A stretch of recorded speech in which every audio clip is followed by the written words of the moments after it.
I can't think of a single place I go to regularly and think, is my life in danger? Am I in danger?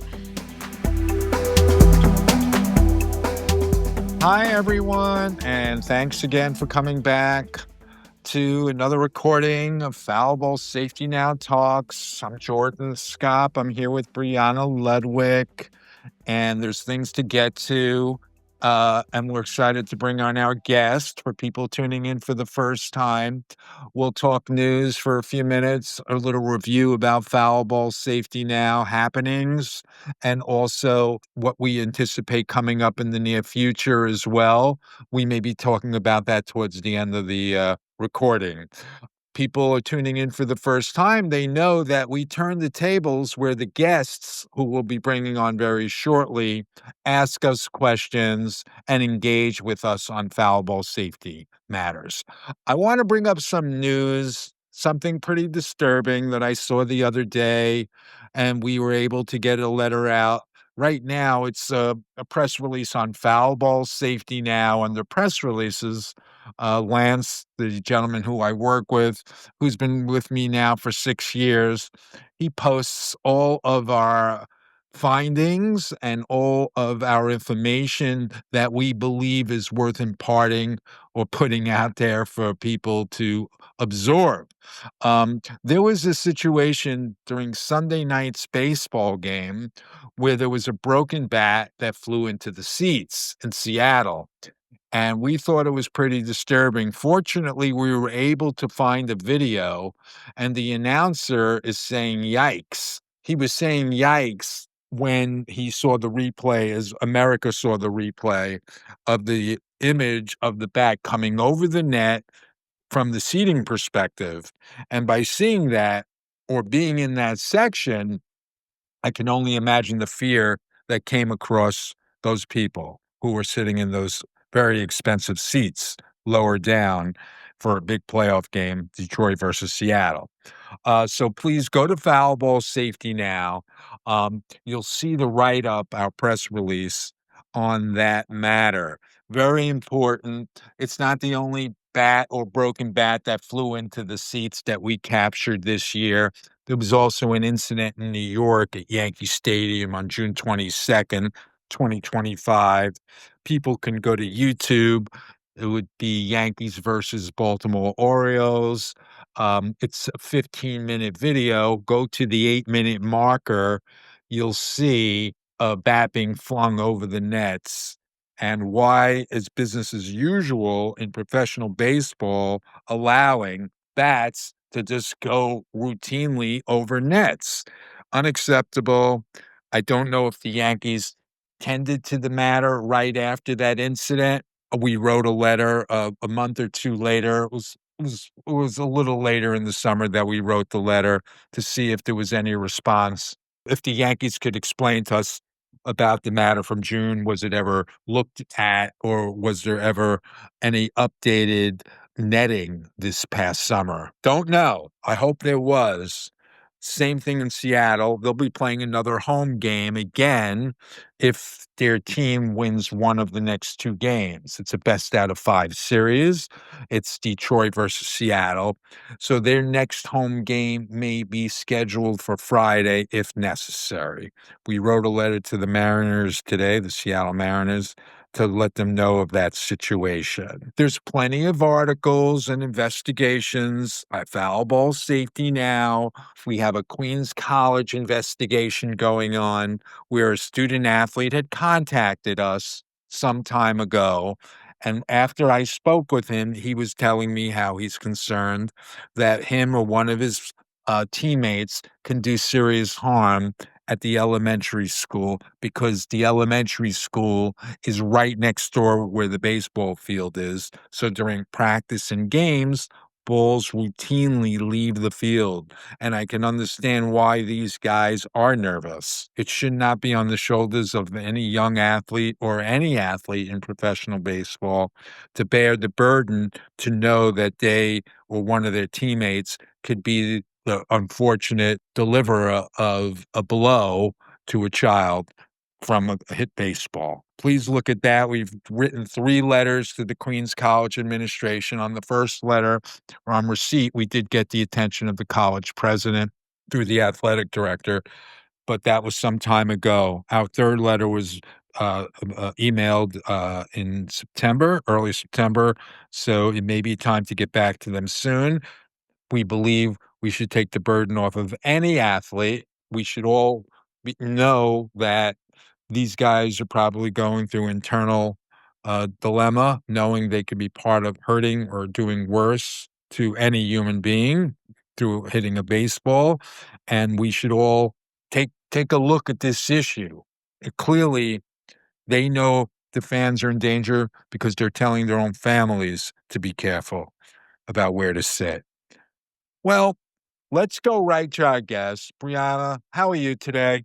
Doing great, Jordan. I'm excited for this important conversation. Our guest today is an actor, an artist, and an author, Wavy Lee. How are you doing today? Thank you. Thank you. I'm doing great. First, I want to say thank you guys for having me. It's truly a privilege to be here to just talk about something very important. So thank you for allowing me to be a guest.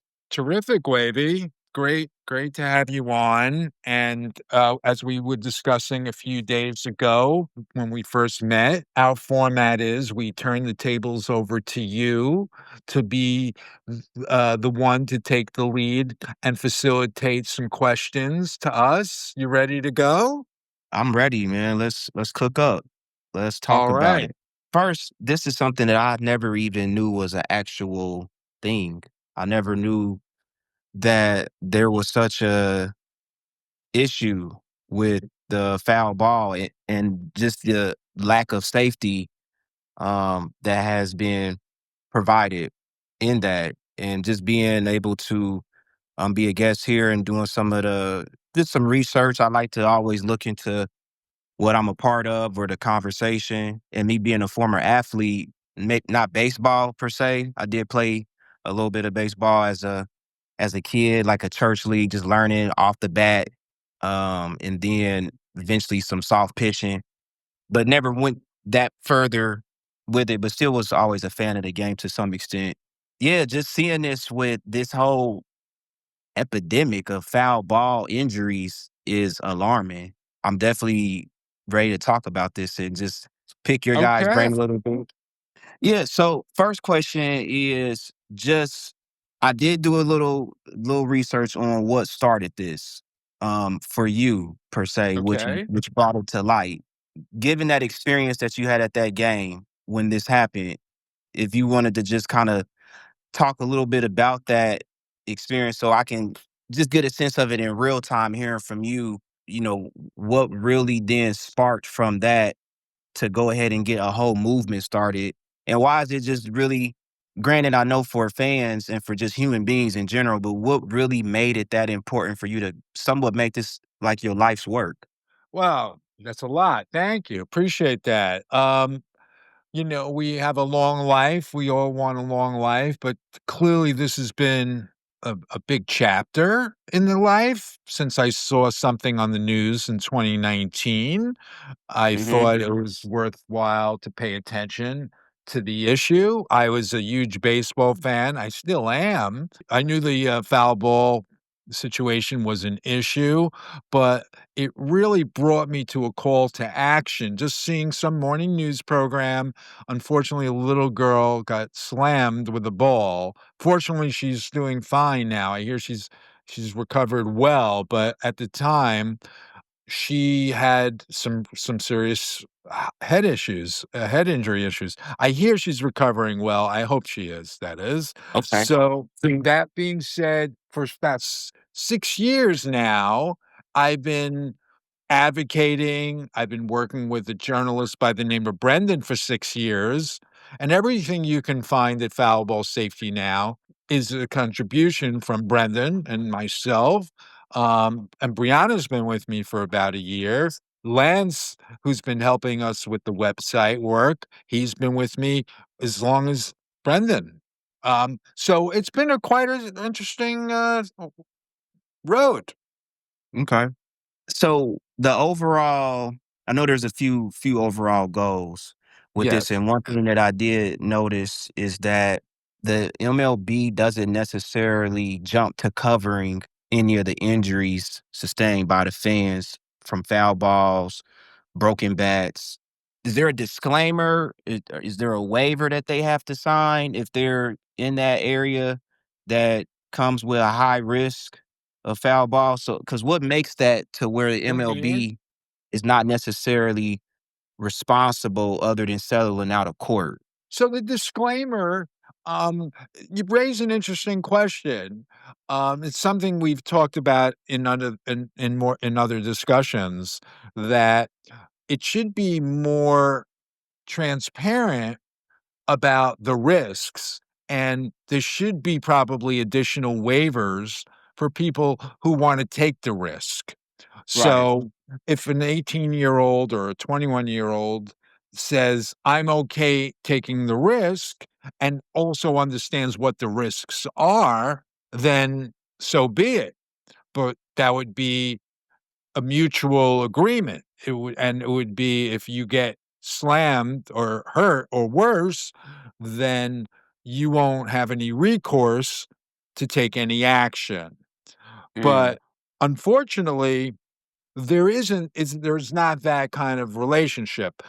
If you run with the bulls in Spain, you have to you have to be, I think, 18 or older, but you're not allowed to bring little kids. And if you do get run over by the bull or worse, you may not have any recourse. There is something that baseball has called the assumption of risk. It's called the baseball rule, and if the audience Googles baseball rule, they'll see that this is something that's been in place, which is used for the industry of baseball's benefit. So if they do create havoc or hurt or worse, it makes it very difficult for the potential injured person to go to court, because a lot of attorneys won't want to take the case, because you go to the game assuming the risk. It says it on the e-ticket. Maybe it used to say it on the back of the regular ticket, that they're not responsible if anyone gets with whoever holds this ticket if we hurt you or worse. I don't think they've been doing it in a satisfactory way throughout the years, and I can get into that as well. now, how active then are you with baseball games? Like, are you attending some of the major or minor league games to kinda, like, be a reporter on site if Uh-huh.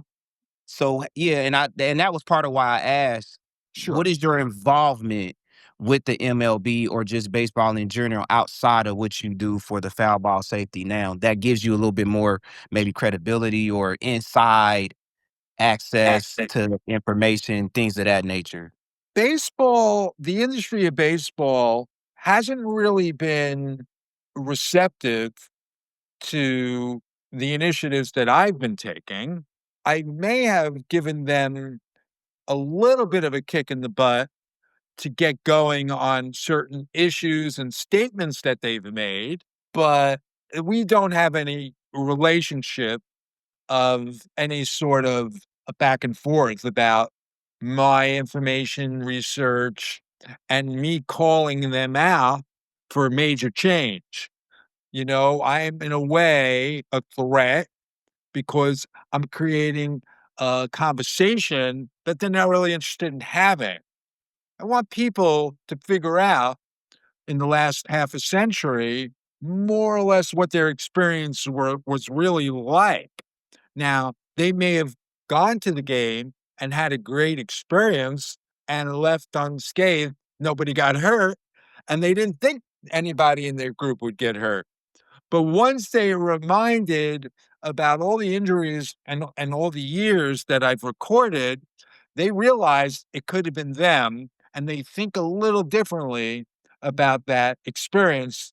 Just because they didn't know at the time that they were at risk doesn't mean that their memories will remain as wholesome and as unsuspecting as they would have liked. Now they have to think or revisit their memories a little differently.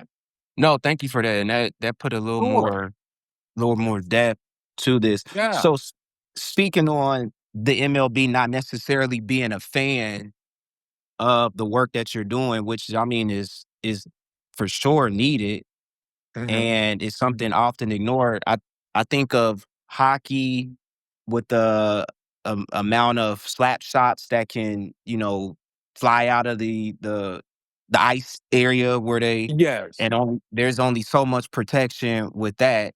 When you look at the NBA and courtside seats and the opportunity of, a player hustling for a loose ball, and we've seen players slip, fans slip, beer Sure. spilled. Does any of those from those sports have any influence, or have you even thought about collaborating, not in those sports Mm. fields, but Right. just for baseball, with it bringing attention to maybe this idea where are the fans having a little too much access to being hurt for the experience of the game? Yeah, with hockey and the NBA or the being courtside kind of thing. Hockey 20 years ago, over 20 years ago, a little girl, maybe 11 years old in Columbus, Ohio, was struck by a puck and died in 2002. And soon after, the Nets went much, much higher behind the glass, behind the goalie area where they shoot the pucks, where the slap shots are happening. There's still exposed areas on the sides, but the Nets went way up higher. And I don't know if there's been any serious injuries from those areas behind the goalie area where the slap shots are going towards in the last 20 plus years. There's still open sections on the sides and deflections, and I'm sure there's been a few injuries or more. With the NBA, sure, there's big guys, 300 pound men who are rolling over to get a loose ball and potentially can take out the first row of seats. And I guess those people spending that money or attending those games could be at the college or high school level as well. There's big guys and big people, women's basketball, whatever it may be. Sure, there's risks. Baseball's a little bit different in a way. It stands out when people look at the website Foul Ball Safety Now and go to Exhibit A1. It demonstrates just how many foul balls there could be in a season, and we're talking hundreds of thousands of balls that are clearly making their way foul, and many of them are going into seats, and many of them are going at really crazy speeds. And why is that happening? Would business as usual allow high speed balls going into these sections on a regular basis? And we could probably find out just how many have gone into these exposed areas 'cause baseball keeps things in their inventory, like, probably the last decade or 2, they've been tracking everything from, like, how fast the balls leave the field, the exit velocities, the angles. So, I would love to have, the general public demand, just let's finally know just how bad it was and how bad it continues to be. So then we could finally put it on the table, and we can give baseball some of their comeuppance that they deserve. Okay. Has your well-being been affected by this in terms of maybe from the MLB, and even for your mental, like, how are you Sure. sustaining? Because I mean, this is some pretty heavy work you're passionate about doing. So, yeah, I how do you appreciate manage that. the stress? And for sure, because I mean, if we human, man, we care Yeah, about each other, but also when you take on something like this, that might be something that kinda goes over people, that, man, you're one person with a team, of yeah, course, but you're yeah, one person doing this. So yeah. how has it, just 2 parts, affected you, whether Mhm. it's your livelihood, Sure. quality of life, and then what are some, maybe it's a few things that you do to help you stay emotionally stable, mentally stable, and even Yeah. financially, with this being a good bulk of your your time that you invest. Sure. Well, that's a lot. Well, thank you. I think as time goes on, I'm more adjusted to it. I have a little saying, and Brianna and I use healthy aggression. So I'm in healthy aggression, and just to put those two words together may have taken me a couple of years. So once you put things in perspective, you're in a better place. You want to eventually, hopefully, less aggression and more reconciliation, but there's still a lot of work to be done. Hopefully, we'll be in healthy reconciliation where we think at some point in time in the future, this will be a thing of the past. And then we could just concentrate on trying to give some of the people that have been damaged along the way some recognition and reconciliation. Brendan and I have met many people over the last 6 years. We've interviewed more than 70 people. So it's a motivation to stay in healthy aggression because your services are requested. Lawyers may find me on Google. Victims may find me on Google looking for legal counsel.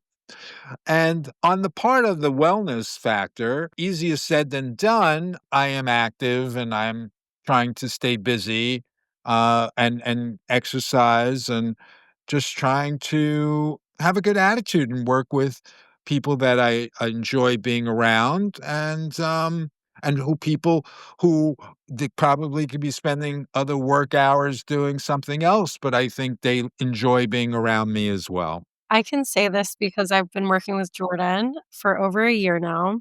I will tell you that his commitment to this cause is extremely inspiring for me, even outside of the work setting, just in my personal life. And he shows up every day. He's been at this for more than 6 years.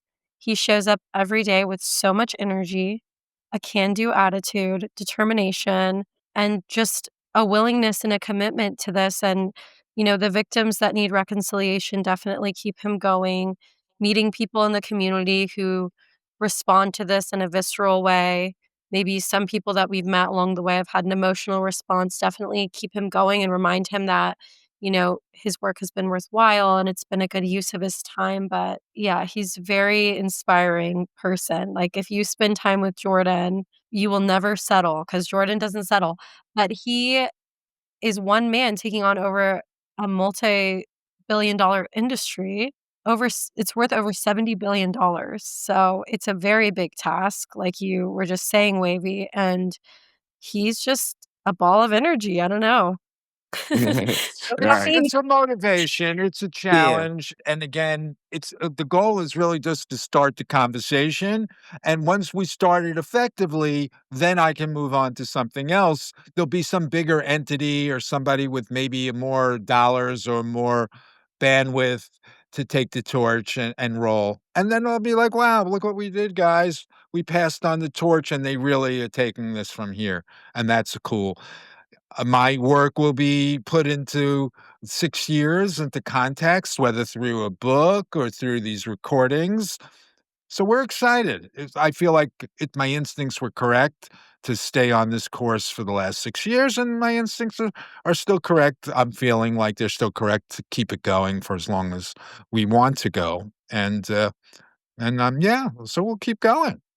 Nah, that makes 3 much, not too much. That makes 3 much sense on every phase and spectrum of that. But Brianna, how aware of this did you know about with the foul ball safety in context? Like, how much of this did you know before being able to link with Jordan? And then how did you guys come to being a part of this team? I studied creative writing in college, and Jordan had put a post out one day that he was seeking journalism students to come be a part of this cause, in hopes that they would go long form and do a piece on it and maybe share it with their peers. And I was already out of college at the time, but, I thought I could be of help in some way. So we got on a call and he showed me the 5-minute video that's available on foulballsafetynow.com. It's called Exhibit A. It's a 2019 ESPN video that sort of highlights a lot of really critical injuries and even a death due to foul balls. I cried watching it. I had an emotional reaction. I'm, pretty in touch with my emotions. So I felt a lot of empathy for the victims that I was seeing their lives change before my very eyes, and before meeting Jordan, I didn't know anything about this. So I live in California and we have the Dodgers, we have the Angels. I'm in Southern California, so baseball culture is huge here. I've gone to probably 10 or 12 games, just dragged along with friends or dragged along with family. I don't follow the sport, but I had no idea, and I don't go to a public place thinking that my life is in danger. I can't think of a single place I go to regularly and think, is my life in danger? Am I in danger? Most of the time when you go somewhere, especially somewhere that's marketed towards children, you're relaxing, you're talking with your friends, you're eating a hot dog, whatever, taking pictures and just enjoying the moment. So I'm also a mother, and so I'm extremely grateful, even if Jordan and I didn't end up having a working relationship, which we've had for over a year, I'm just grateful to have come into contact with the cause because I definitely would have taken my son to a baseball game not knowing the risks. And that's what so many parents are doing now. Because it's marketed towards kids, you're not going to think that you're walking into a dangerous situation unless you have an intimate knowledge with the game. Kind of like what Jordan was saying, people who are baseball fans usually are aware that this can happen. Maybe they're not aware of how often it actually happens or the magnitude of the situation, but they're aware that it can happen. I'm even lower on the tier where I'm just like la di da di da, go sports. So I'm just looking, for something fun to take my son to that will give him some memories. So I'm extremely grateful to have come into contact with this campaign. And I think the best thing that we can do is educate people so that they know what they're walking into. Because so many parents don't know and are just trying to get out of the house with their kids, trying to give their kids some fun memories, and that memory can turn extremely traumatic, as we've seen happen to countless, countless families. Wow. Thank you for sharing that. And yeah, it's just goes to show how, man, it feels like I have a podcast right now. Like I'm a journalist. You guys are getting me in a whole different bag that I didn't know I could tap into with just You're almost asking the like our guest host instead of our guest. Right, right. But no, this is great. I'm really enjoying just the breadth of answers to the questions and to even just be a part of this. As like you, Brianna, I had no clue the severity of it. I have seen a few things before on Sports Center and stuff like that, some really serious like ouch moments, and I can't believe that really happened to that person type moment. So to be a part of this is really great. Jordan, I do want to ask, you did mention the 6 years of compiling just all this data and information. Mhm, Do you have any plans creatively to help bring mhm. more awareness to this campaign? I know you did mention, possibly a book. Are you Sure, thinking like a film, maybe a little bit sure. more innovative ideas with Yeah, social media and reels? What plans do you have potentially to bring more awareness creatively? sure, Are you maybe seeking out maybe a deal with a director or a producer to create something that could hit sure. the TV screen or Yeah, something? definitely. Oh, of course. People are finding us on certain platforms. They're throwing their hats in. Most of the people that we're finding are looking for deals from us. But I'm saying, no, no, no. If you want to tell the story, I'll volunteer and help you tell the story. And I'll give you all the information you need to inspire you. So we're open, of course, for the story to be told through different mediums. I was working with an NYU adjunct professor, Charlie. Charlie wanted to write a play, sort of like based on my life and my years involved in this campaign, and he came up with a nice first draft. That would be like a 45-minute one-person play, so we can nurture that at some point. And these conversations are also very interesting. Where will they end up? Who will end up listening to them? And what specific population would we be targeting?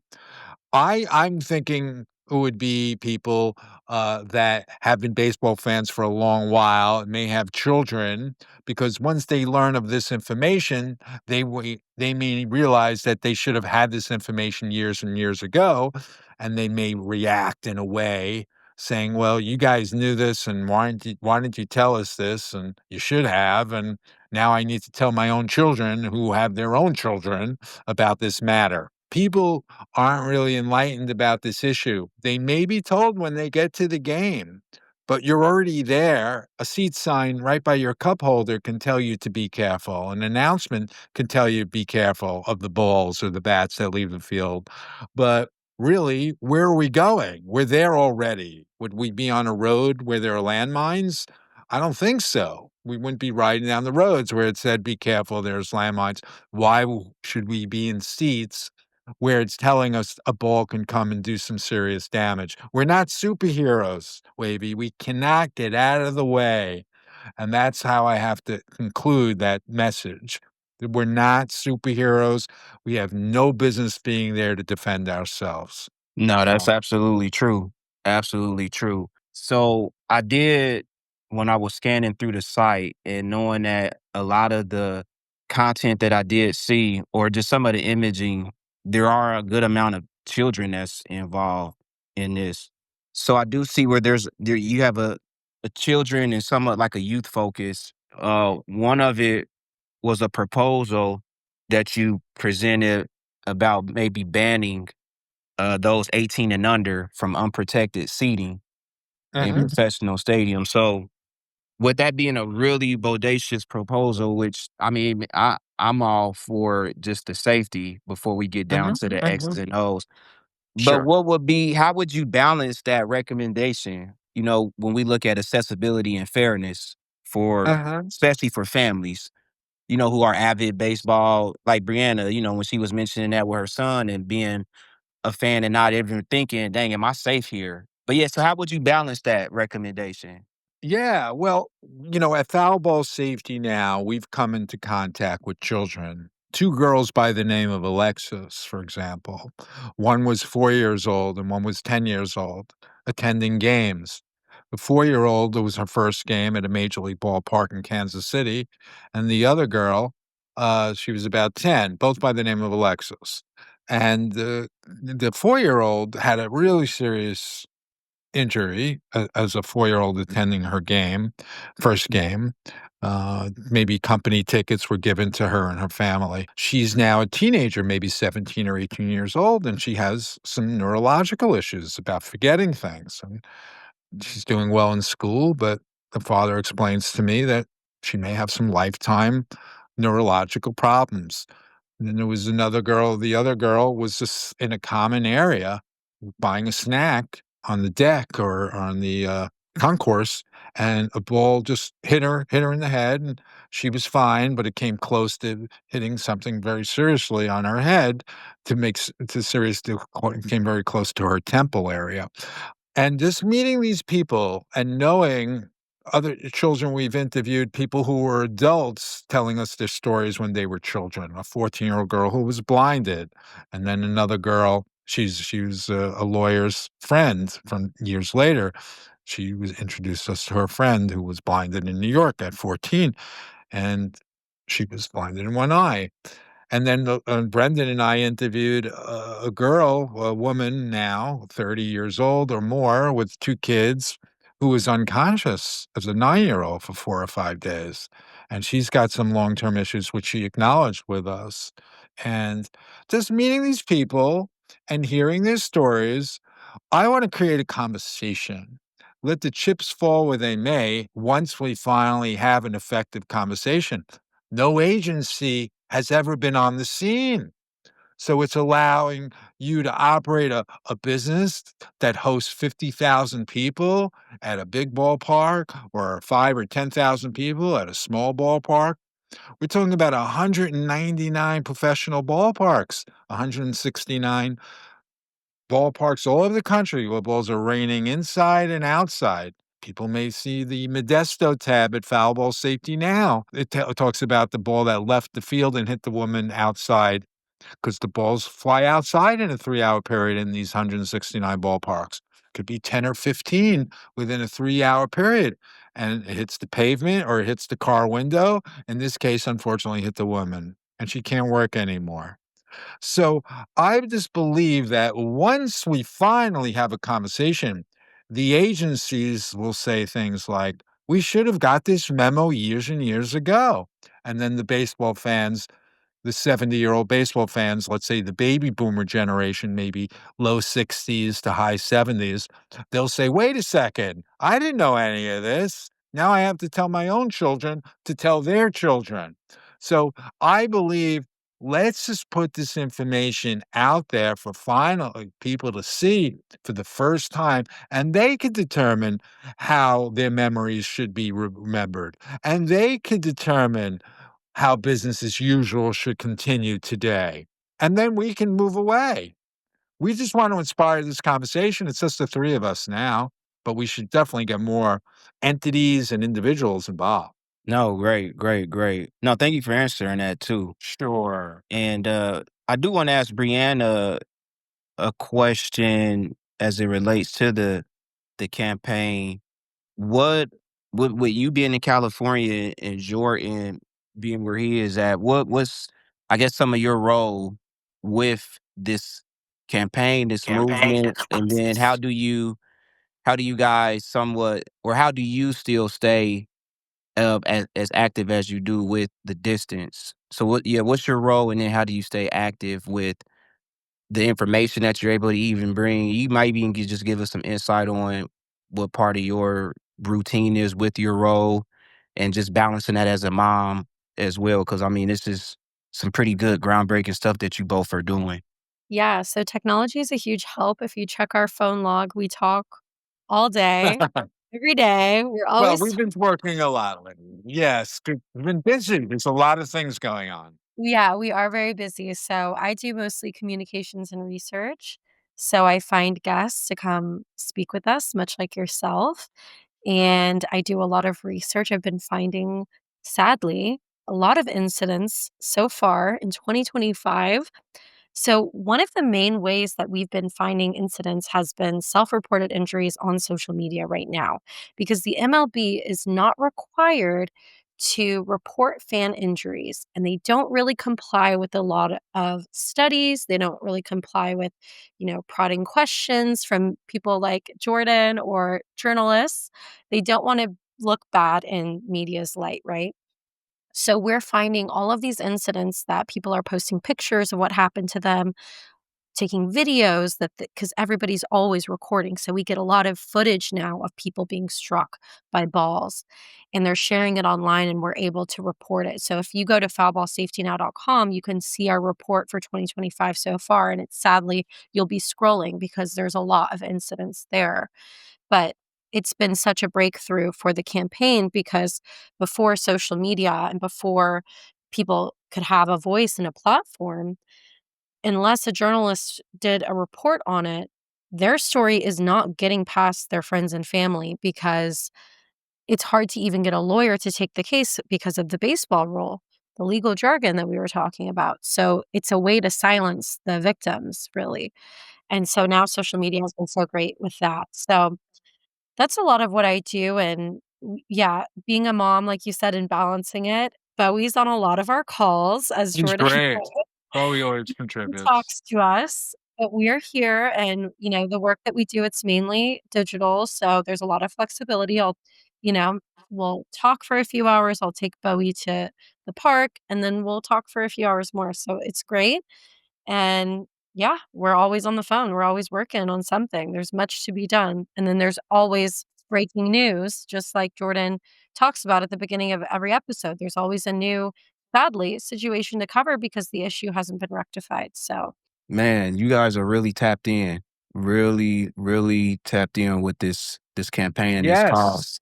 Brendan also finds some time with us every week, and he's been a major contributor with me for 6 years. We've conducted probably close to 80 interviews at this stage of the game, victims, people that found us on Google, people we found. Erwin Goebel, unfortunately, his wife died at the Dodger game in 2018. He's been very kind. He came to 7 of our virtual press conferences that I had a couple of years ago and was very gracious with his time. He's in his 90s, and his daughter Jana Brody wrote a book called Sit Behind the Nets, which is a kind of strong title for a lady who lost her mom. And she mentions foul ball safety now in her book, so that's very nice of her. We've interviewed with her and others, and then baseball players who are still human beings and have the emotions. Some of them may not be playing the game anymore, but we found them. We've interviewed more than 30 baseball players. They found us, and they're curious why I want to speak about this issue.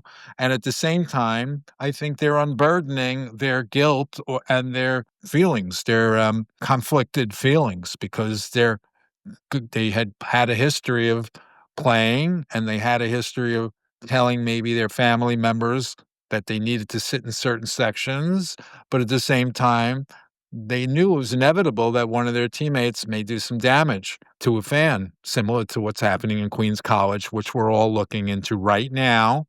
I want everyone to go to Foul Ball Safety Now and look at the Queens College investigation. We have 3 letters over to them since late May. The last one was sent in the beginning of September. We will be getting them another letter because balls are flying outside of the ballpark over there near elementary schools and next to an elementary school. And these players are human beings and they're young adult athletes and they don't want to be part of hitting kids. And I get it. That's why we were tipped off on that.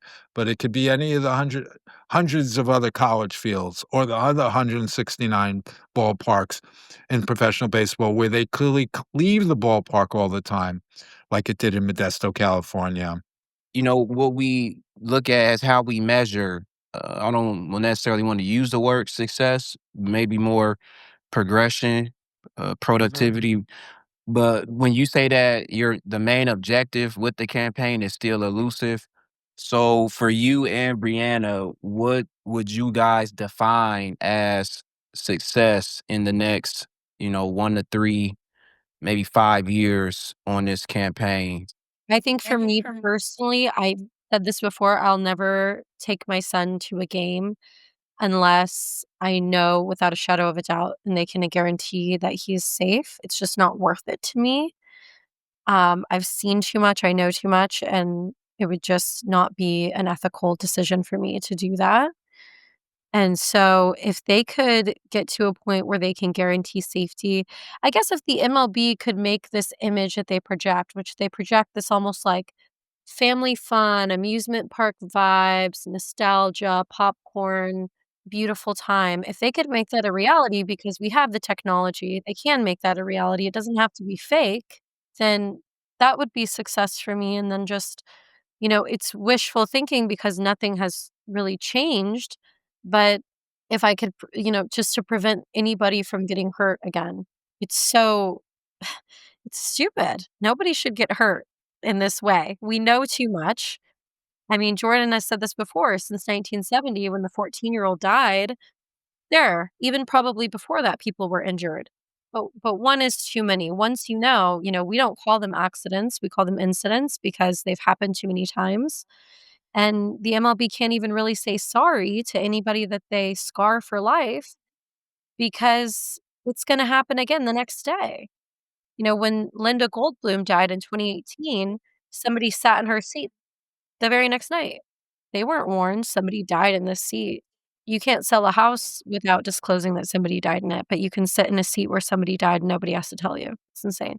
What I would like to see from foul ball safety now, and I would like to see in the very near future, is people getting committed to this conversation. It's bigger than all of us, but we can do is we certainly could provide the information to get influencers involved. That's individuals and that's agencies. And I believe that some agencies, once they get fully educated, they're gonna say things like, "We should have learned about this years and years ago." And that's conversation that needs to happen, and there needs to be accountability. So how do we define accountability? It's acknowledging that something was wrong at MLB, and it still is wrong, and we need to put it in writing exactly what that means, and put it in context that why weren't we told in the winter months about what really happens in the spring and the summer? Why weren't injuries and anticipated injuries told to people so families can make educated opinions at home? I mean, it really starts there. And all of these kind of conversations today, the videos that we have that demonstrate the danger zones where it's so obvious and why 30 or 40 professional cities still have lack of netting, where once you see Exhibit A from 2019, you're horrified to see and watch that video through and see all these terrible injuries. Why would this be allowed? That wasn't the wake-up call that made things done ASAP, and why these piecemeal improvements are trying to give you the illusion that you're safe, where we see examples after examples. It's not the case. Each of the 199 ballparks needs somebody to come in, the 30 major league ballparks, 169 other ballparks in professional baseball, where Major League Baseball pays the salaries of 120 of those 169 teams. Those other 49 have direct relationships with MLB. They're called the MLB partner leagues. We all need to finally know that we're going to games inside and outside, and we're going to have a good time going in. We're going to have a good time going out. That day is not here. That day is not near. It will be near once we all start discussing it. Let's put it on the table, people, and believe me, I think most people are going to say this not more needs to be done immediately. That's what we're trying to do, Wavy. We're gonna stay optimistic. Awesome. Awesome. I love it. And I'm glad to be a part of it. And you guys are doing it. This is fruit. This is evident. The fact We that I'm appreciate that.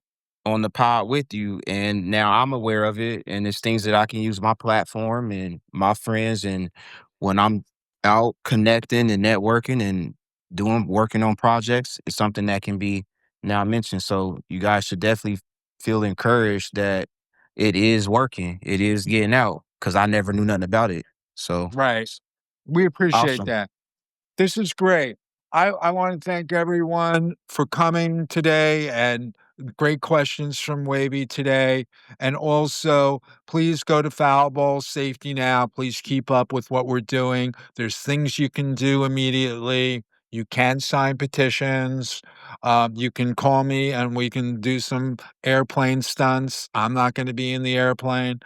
We'll rent one out or we'll rent 40 of them out. But I've done some of that. Please look at the website and we can collaborate, and we really appreciate it.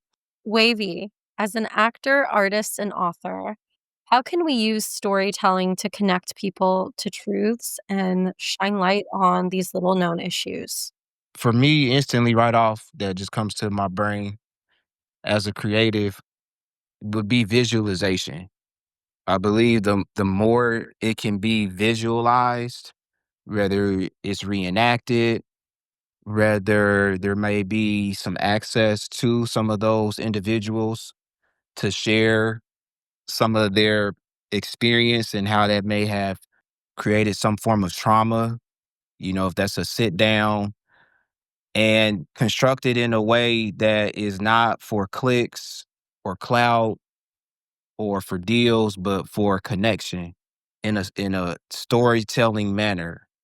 Uh, for me, that would add to the reach. It would add to the profoundness of it. A lot of people resonate with information. They resonate with topics that they may be completely foreign to with a visual. So yeah, it would be a visual approach, and however that could be constructed. Of course, be up to you guys and whoever you would work with. But yeah, I know storytelling in a visual manner, that's genuine. And with this being this type of topic, like nobody's going to just see that and not be moved. Now, yeah, they may not jump to being heroic in the campaign, sort of say, but it'll be something shared. And as long as it reaches at least one, that's all that matters. So Thank you. That was beautiful. my pleasure. My pleasure. Thank you for asking. Great answers and great conversation. And I want to thank everyone for listening today and stay tuned. There's the playoffs and more things coming in the next few days. We may only have straightforward news to share with you. We're not talking balls and strikes and home runs and celebration. We can still enjoy the game, but you hopefully will look at the game in a different light and appreciate the game for being a good game, but also understand that the game of baseball could be done in an enjoyable, safe way. And Brianna outlined earlier that it's doable and we can get there, and we'll continue talking about this. So thank you so much again, Wavy and Brianna, and we'll do it again soon.